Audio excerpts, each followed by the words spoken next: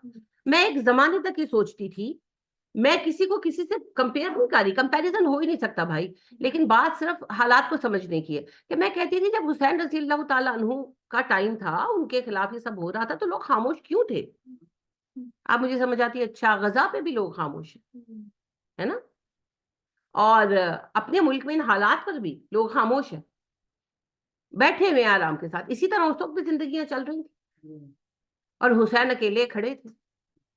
تو بات یہ ہے کہ ہر کسی کو اس سوال کا جواب تو دینا ہوگا کہ وہ کون سے وقت میں کس کے ساتھ کھڑا تھا اور کیوں کھڑا تھا.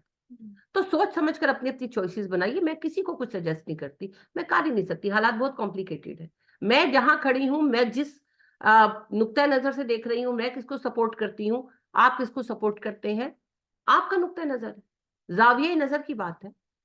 باقی وہ انور مقصود صاحب نے بڑا عمدہ لکھا، اللہ ان کو صحت والی زندگی دے اور ایمان والی، کہ وہ کہتے ہیں کہ نواز شریف صاحب مریں گے نا تو ان کی قبر پر بھی کتبہ لگا ہوگا کہ اگر ملک الموت مجھے ابھی نہ مارتے تو میں پاکستان کو سنوار جاتا.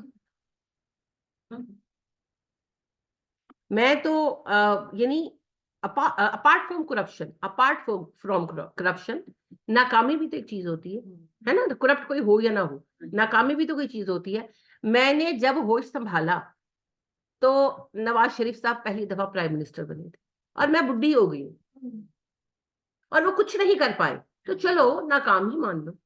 ایک ناکام بندے کو بار بار موقع دینے کا کوئی فائدہ ہے؟ بہرحال کیا کہوں،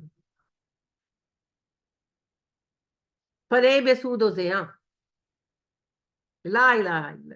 جو سب سے ٹف ٹائم آ رہا ہے، آئی ایم ایف کی قسط دینی ہے 27 کی 28 اور خزانے میں 8 اور کہہ رہے ہیں جو مہنگائی کی اب لہر آنی ہے نا وہ سب سے شدید ہے. بھگتے ہیں جی بھگتے ہیں. 65 دینے کے لیے جو ٹیکس کرنے ہیں 65 روپے گیس کے پیچھے بڑھا دیا. ہاں ہمارا 50 آیا، 15 روپے یونٹ کا گیس کا. یہ ساروں کا یہی حال ہے، ساروں کا یہی حال ہے.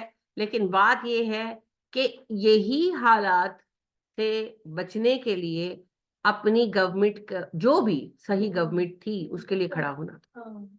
نہ کھڑے ہونے کے یہ نتیجے ہیں نا، اور یہ اور بڑھیں گے، بڑھتے جائیں گے جب تک ہم بیٹھ کے تماشا دیکھتے رہیں گے.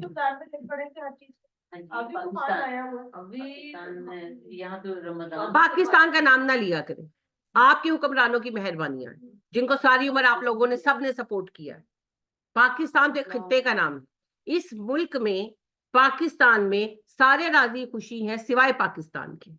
پاکستان تو وہ مظلوم خطہ ہے جس کے استحصال کا حساب ہم سب کو قیامت کے دن دینا پڑے. تو مت یہ جملہ کہا کریں پاکستان میں یوں ہی ہوگا، پاکستانی ایسے ہے، پاکستان کو کوئی قصور نہیں، اسلام کی کوئی خرابی نہیں ہے، مسلمان نکمے اور ناکام. میرے میاں بھی یہی کہہ رہے پاکستانیوں کو سزا ملنا چاہیے. انہوں نے 5-5 ہزار پہ شناختی کارڈ بھیجا ہے، غریب طبقے نے بھیجا ہے، اتنے لوگوں نے بھیجے ہیں. ابھی پرسوں گلشوں سے نکلے اور فاؤنڈیشن بن گئی ہے اس کی، تو سزا ملنی چاہیے. مجھے سے 5,000 دیا سیلف بینک کا نام ہے اس کا، نام نہیں اس کا، علیم خان نے. اور ساری خواتین کھڑی سر اتنا اور پوری گلی کھڑی ہوئی تھی. اچھا یہ جو آپ کی یہ سیاسی اس طرح کی ڈسکشن ہے نا، یہ بعد میں کرتے ہیں.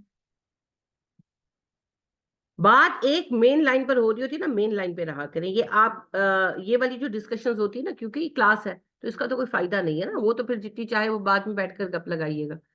میں آپ سے بات صرف یہ کر رہی ہوں کہ قیامت کے دن کسی نے کسی کے کام نہیں آنا نا، تو ووٹ کا حساب بھی دینا ہوگا. یہ نہ سمجھے کہ ووٹ کا حساب نہیں ہونا، ملک میں آپ نے کیا کیا یہ بھی حساب دینا ہوگا. کس کے ساتھ کھڑے تھے، کیوں کھڑے تھے، کس کو سپورٹ کرے تھے، یہ بھی حساب دینا ہوگا. اور یہ بھی نہ سمجھے کہ نیوٹرل ہو کر بیٹھ جائیں گے تو چھوٹ جائیں گے. نیوٹرل گیئر میں گاڑی نہیں چلتی، کوئی نیوٹرل نہیں رہ سکتا. نیوٹرل منافق ہوا کرتے ہیں، منافق نیوٹرل ہوتے ہیں نا. اللہ نے کہا یہ چاہتے ہیں تمہارے ساتھ بھی تعلقات رہیں، ان کے ساتھ بھی تعلقات رہیں. لا الہ الائی لا الہ الائی، نہ یہ تمہاری طرف ہے نہ یہ ان کی طرف ہے. تو بھائی نیوٹرل صرف منافق ہوتا ہے، نیوٹرل نہیں ہوتا. مومن کسی ایک کے ساتھ کھڑا ہوتا ہے. کیوں کھڑا ہوتا ہے؟ کیونکہ مومن حق کے ساتھ کھڑا ہوتا ہے. ہر معاملے میں، وہ سیاست ہو، وہ گھر کا معاملہ ہو، وہ کچھ بھی ہو. ظاہر ہے ایک گروہ حق پر ہے، ایک باطل پر ہے، تو جہاں حق ہے وہاں مومن ہے. مومن نہیں کہتا میں نیوٹرل ہوں.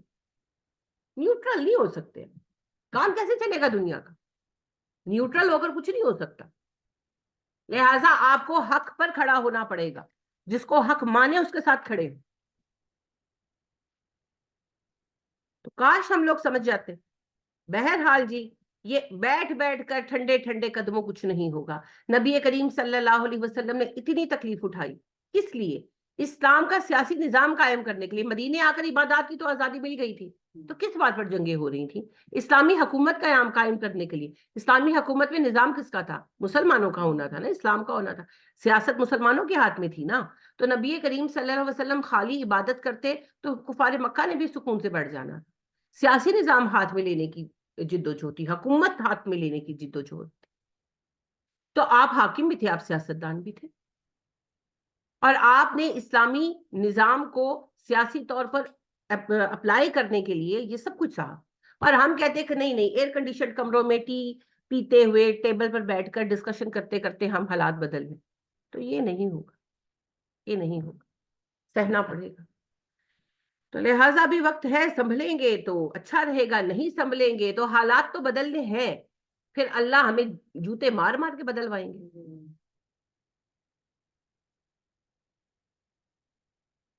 تو اللہ پاک یہ فرما رہے ہیں کہ قیامت کے دن کسی نے کسی کے کام نہیں آنا ہے نا. تو ہر سوال کا جواب دینا ہے، سوچ لیں. وَلَا يُقْبَلُ مِنْهَا عَدْلٌ، کسی سے فدیہ بھی قبول نہیں ہوگا. یعنی جرمانہ. دنیا میں تو ایک آپشن ہے نا کہ آپ پیسے دے دیں اور اپنے آپ کو بچا لیں، آخرت میں تو نہیں. جی بہت ہوا ہے، لوگوں نے ووٹ بیچے ہیں، اور لوگوں کو تو چھوڑیں، جو پی ٹی آئی کے نام پر کھڑے ہونے والے امیدواروں نے اپنے آپ کو بیچا ہے. تو یہ آپ کو کیا لگتا ہے کہ قیامت کے دن یہ معاملے ڈسکس نہیں ہوں گے؟ یہ سب قیامت کے دن ری اوپن ہوگا جی، یہ سب قیامت کے دن ری اوپن ہوگا. وَلَا تَنْفَعُهَا شَفَاعَةٌ، اور نہ نفع دے گی ان کو کسی کی سفارش. سفارش ہوگی بھی نا، ہوگی سفارش، حق ہے. نبی صلی اللہ علیہ وسلم شفاعت فرمائیں گے، نیک لوگ فرمائیں گے. تو اگر کوئی ایسے لوگوں کی شفاعت کرے گا بھی، اللہ ایکسیپٹ نہیں کریں گے. پھر ایکسیپٹ تو اللہ نے کرنی ہے نا. تو اللہ نے یہ نہیں کہا کہ شفاعت نہیں ہوگی، اللہ نے کہا وَلَا تَنْفَعُهَا شَفَاعَةٌ، شفاعت نفع ہی نہیں دے گی. دیکھیں نا، یقبلوں میں بھی ایک بات چھپی ہوئی ہے کہ دیں گے پر قبول نہیں ہوگا. قبول نہیں، اگر وہ دے سکے تو قبول نہیں ہوگا. جیسے حناف وال سے دیا اور سجدہ قبول نہیں ہوگا، اس میں یہ بھی چیز آ سکتی ہے نا کہ قبول تو اللہ تعالیٰ نے کرنا ہے نا، نیت تو پتہ ہے اللہ تعالیٰ کو، مال کا بھی خالق ہونا. قیامت کے دن ویسے تو کسی کے پاس پیسے نہیں ہوں گے، لیکن مطلب یہ ہے کہ اگر کوئی فدیہ دے سکتا ہو اور دے. اور اللہ کہتے بھی ہیں قرآن میں کہ اللہ کہتے ہیں کہ اگر زمین بھر سونا دے دے نا یہ اپنے گناہوں کے بدلے میں، ہم قبول نہیں کریں گے. تو لہٰذا اول تو ہے ہی نہیں، مال نہیں ہے، لیکن اگر مال ہوتا اور وہ دیتے تو اللہ قبول نہ کرتا. اور دوسری بات یہ ہے کہ شفاعت کوئی کرے گا بھی نا تو قبول نہیں ہوگی. جیسے ابراہیم آذر کے لیے کریں گے، اپنے باپ کے لیے، اللہ قبول نہیں کریں گے. ہاں، وہ قبول نہیں ہوگی. لہٰذا یہ خوش فہمیاں ہیں، یہ خوش فہمیاں ہیں. بالکل بالکل. مشرک کے لیے سفارش قبول نہیں ہوگی، اور اسلام دشمنوں کے لیے بھی قبول نہیں ہوگی جی. تو یہ بڑی اہم باتیں ہیں، یہ بڑی اہم باتیں. ان باتوں کو یہ سمجھنا کہ یہ تو چھوٹا سا سیاسی معاملہ ہے، چھوٹا سا سیاسی معاملہ نہیں ہے. آپ ایک اسلامی ملک کو کھوکھلا کر رہے ہیں، کرتے چلے جا رہے ہیں. آپ مجھے بتائیں کہ ایک کراؤن پرنس کے ہوتے ہوئے سعودیہ میں دوسرا کراؤن پرنس کیوں بنایا گیا؟ نائب کراؤن پرنس کیوں بنایا گیا؟ کبھی ہسٹری میں نہیں بنا. پھر پہلے کراؤن پرنس کو معطل کر کے اس کو ڈائریکٹ کراؤن پرنس بنایا گیا. اب وہ کراؤن پرنس بھی ہے اور سپاہ سالار بھی ہے فوج کا، ساری اتھارٹی اس کے ہاتھ میں جمع کر دی. اور ابھی آپ نے دیکھا ہے جو اس نے رمضان کا پلان جاری کیا، دیکھیے نا. اور اس کے بی بی سی نے نیوز کیا لگائی ہے، یعنی کہ ہیڈنگ کیا لگائی ہے؟ دا سعودی عربیہ از چینجنگ. ہاں چینجنگ. چینج تو ہے نا. اب آپ مجھے بتائیں، ایک ایسا بندہ جس کی پرورش ایک یہودی عورت کے ہاتھوں میں ہوئی ہے، جو بہت یہود فرینڈلی ہے، وہ کیسے گورنمنٹ میں آ گیا؟ اتنے لوگ جیسے آپ کے بنتے ہیں نا چیف آف آرمی اسٹاف ساروں کو اسکپ کر کے مشرف ایسے بنے, باجوہ صاحب ایسے بنے, یاسر منیر ایسے بنے, سارے سینئر کو اسکپ کر کے, اسی طرح سارے کراؤن پرنس ہونے کے لائق شہزادوں کو اسکپ کر کے اس کو اٹھا کر بٹھا دیا. یہ ایسے ہی ہو گیا. اور اس کے پیچھے بھی وہی بکنا ہے جو یہاں ہے. یہاں ووٹ بکتے ہیں, وہاں پر حمایت بکتی ہے, بیک. تو اس کو ہمارے سروں پر بٹھا دیے. دیکھیں اسے اعتکاف کے لیے بڑی کڑی شرائط کر دی, اور اس نے کہا ہے حرمین کے سوا کہیں پر بھی تراویحیں وغیرہ لاؤڈ سپیکر پر نہیں ہوں گی, لوگوں کی نیند خراب ہوتی ہے, لوگوں نے ریسٹ کرنا ہوتا ہے, اور کئی طرح کی پابندیاں. میں نے تو آپ کو 2 باتیں بتائی ہیں, پورا اس نے ایک وہ جاری کیا ہے نوٹس. تو اس دفعہ رمضان میں پھر وہ ایفیکٹ نہیں آئے گا, بہت ساری چیزوں میں چینج ہوگا. اسی طرح سے خرابی گریجول لے کر آئیں گے نا, ایک دم سے تو نہیں لا سکتے.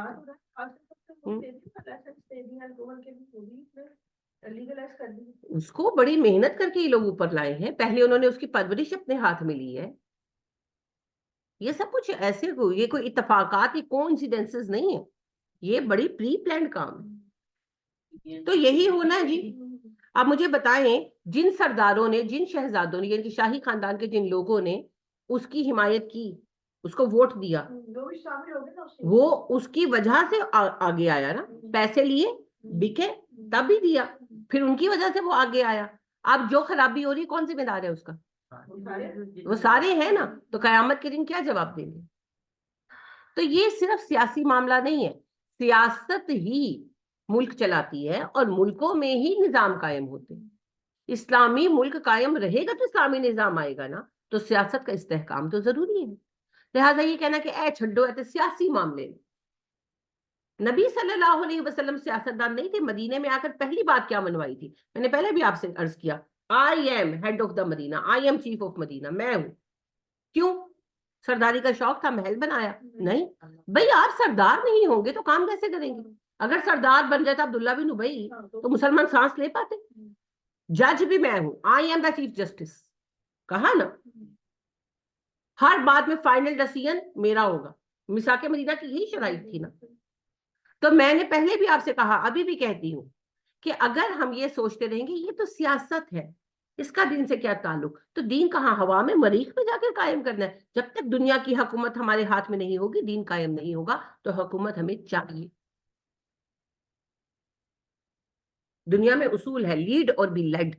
اور جو پاکستان ہو یا سعودیہ ہو, عام بندہ ہو, غریب بندہ ہو, یا وہ ایک حاکم خاندان کا بندہ ہو, جو اپنا ووٹ بیچ رہا ہے, جو اپنی حمایت بیچ رہا ہے, قیامت کے دن اس کو کسی طرح سے نفع دیں گے. کیونکہ یہ جو فساد بھرپا ہو رہا ہے, یہ حکمرانوں کی وجہ سے ہی ہو رہا ہے نا. اچھے حکمران ہو تو فساد بھرپا نہ ہو. حکمران اس امام کی طرح ہوتا ہے جو تسبیح کو سنبھال کے رکھتا ہے. تسبیح کے درمیان میں وہ بڑا دانا ہوتا ہے نا. ریاست وہ دھاگا ہے جس نے سارے دانوں کو پرویا ہے. اور وہ امام, وہ جو بڑا امام ہے, وہ آپ کا وہ لیڈر ہے جس نے سارے دانوں کو ان کی جگہ پہ رکھا ہوا ہے. ورنہ سارے خلط ملط ہو جائیں, کہ امام نکل جائے تو کہاں سے تسبیح شروع ہو, کہاں تسبیح ختم ہو.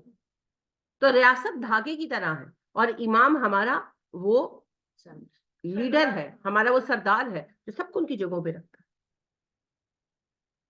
تو اس کو تو صحیح ہونا چاہیے, یہ بہت ضروری ہے. خان کو اسی لیے تو سائڈ پہ کیا کہ یہ اسلامی بلاگ بنانے لگا تھا قومی میں. وہ تو ادھر میں جو اس نے اسپیچ کی وہیں سے تو یہ ہو گیا تھا کھڑا کے ساتھ. اس کو بتاؤ. تو قیامت کے دن سفارشیں کام نہیں آئیں گی. قیامت کے دن اللہ پاک کسی سے جرمانہ بھی ایکسپٹ نہیں کریں گے, اپنے اعمال کا جواب دینا ہوگا. ولا ہم ينصرون, نہ وہ مدد کیے جائیں گے. کوئی مدد کرنے کے لیے کسی کے پاس نہیں آئے گا, یعنی کہ کوئی ان کو ہیلپ کرنے کے لیے نہیں آئے گا. تو پھر اس ایک جملے میں ساری باتیں آ گئی نا.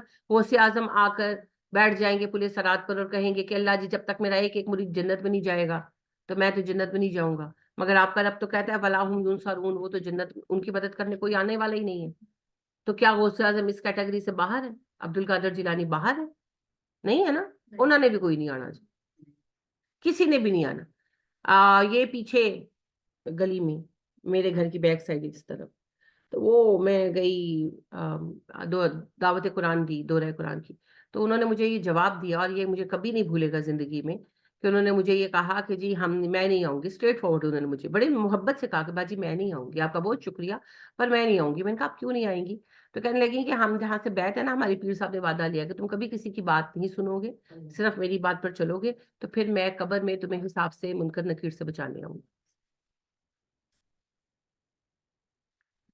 آپ اب خود سوچ لیں. اور مسئلہ کیا ہے؟ مسئلہ پتہ ہے کیا؟ ایک بڑا مسئلہ کیا ہے؟ ہم نے نہ قرآن پڑھا ہے نہ حدیث پڑھی ہے. نبی صلی اللہ علیہ وسلم کو عائشہ صدیقہ رضی اللہ تعالیٰ عنہا نے کہا، اور یہ حدیث میں آپ کو کئی بار سنا چکی ہوں، میں جب سناتی ہوں میں رونگٹے کھڑے ہو جاتے ہیں کہ عائشہ نے کہا کہ آپ دنیا میں تو عائشہ عائشہ کرتے ہیں، قیامت کے دن مجھے یاد کریں گے. آپ سچے انسان تھے نا اور نبی تھے. آپ نے کہا عائشہ 3 موقع پر کوئی کسی کو یاد نہیں کرے گا، نامہ اعمال ملتے وقت، نامہ اعمال تلتے وقت، اور پلے صراط پار کرتے وقت.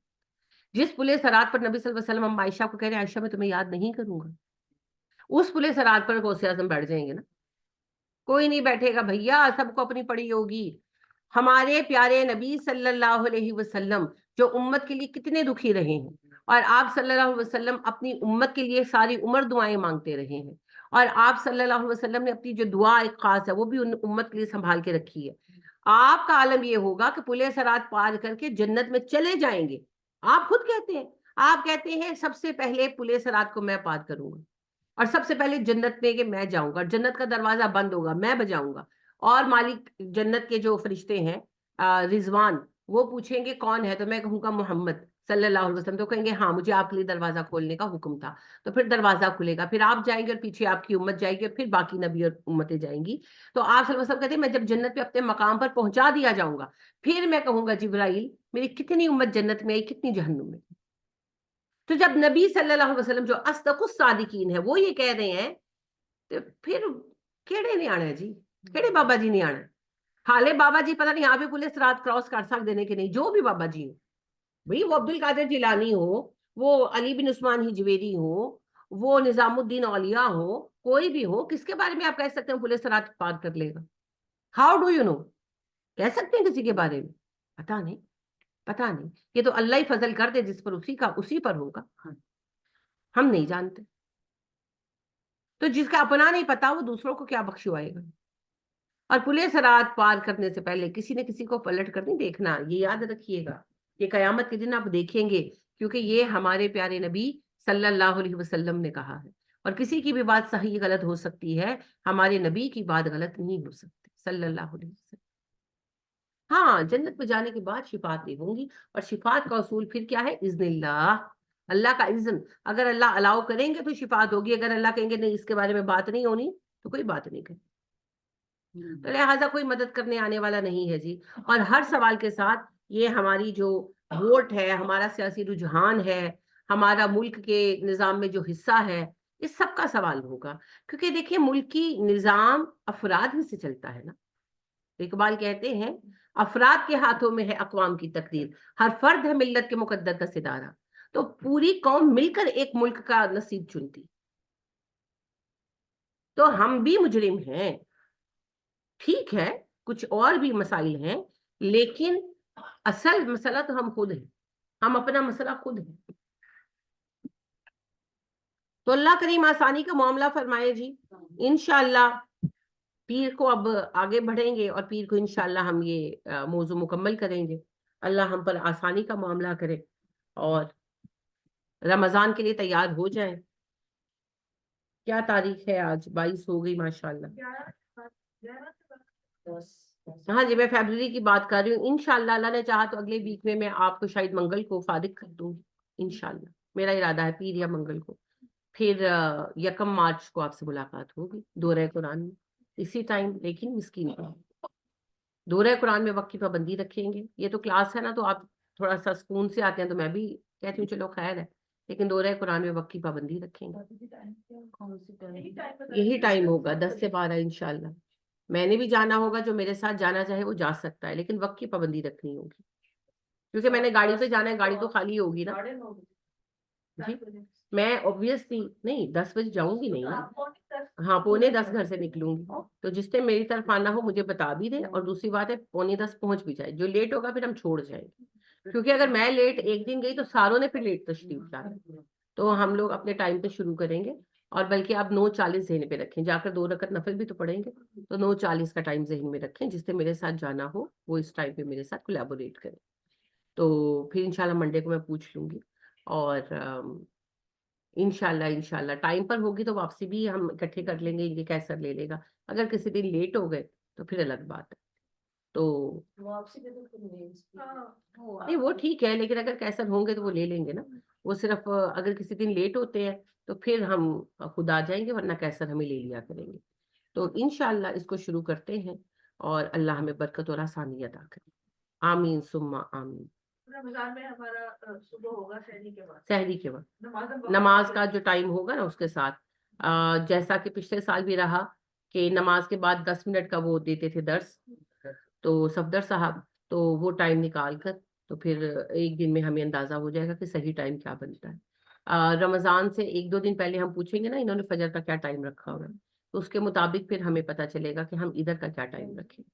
ادھر جو ہمارے لیکچرز ہوں گے نا، اللہ نے چاہا تو 15 لیکچرز ہوں گے، اور توحید کے موضوع پر ہوں گے، اور ان کے پھر چھوٹے چھوٹے سے آسان سے میں ٹیسٹ رکھوں گی. وہ اس لیے ہوں گے کہ آپ گھر جا کر ان کو یاد کریں.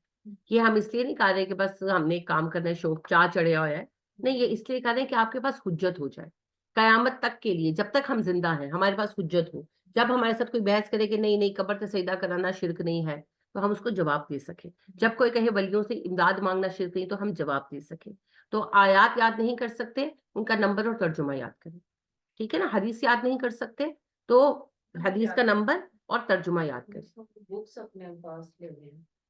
دیکھیں بکس ضرور لے لیں، میں منع نہیں کرتی، لیکن بکس آپ ہر وقت کیری تو نہیں نہ کرتے. آپ کہیں گئے ہیں، کسی کے گھر گئے ہیں، آپ بیٹھے ہوئے، شادی ہے، کوئی موقع ہے، آپ بات کر رہے ہیں، اب اگلا آپ کو کہتے ہیں کہ اچھا تم بیمار ہو جاؤ فلانے مزار کی مٹی لے آؤ، آپ اس کو کہتے ہیں کہ نہیں یہ شرک ہے، تو وہ آپ سے کہتے ہیں کہ وہ شرک ہو گیا، تو اس وقت آپ بک تو یوز نہیں نہ کر سکتے. تو آپ کو اتنا ریفرنس چلے، اگر 10 آیتیں فرض کریں ایک ٹاپک کی ہے تو آپ 2 تو یاد کریں، تاکہ آپ اس کو ڈائریکٹ ریفرنس تو دے سکیں، تاکہ اگلے کو بھی دلیل ملے. تو کیا پتا اگلا چینج ہو جائے، یو نیور نو. تو لہٰذا ان موضوعات پر بات جب کریں گے تو ان کو پریپیئر بھی کریں، اور یہ پریپریشن کے چھوٹے چھوٹے ٹیسٹ ہیں جو پوری اٹینڈنس رکھے گا، اور جو ٹیسٹ دے گا اور ان میں اچھے نمبر لے گا اس کو گفٹ بھی ملے گا انشاءاللہ. ٹھیک ہے، اللہ ہم سے قبول فرمائے. آمین. سبحانک اللہم و بحمدک ونشہد ان لا الہ الا انت ونستغفرک ونتوب الیک. السلام علیکم ورحمۃ اللہ وبرکاتہ.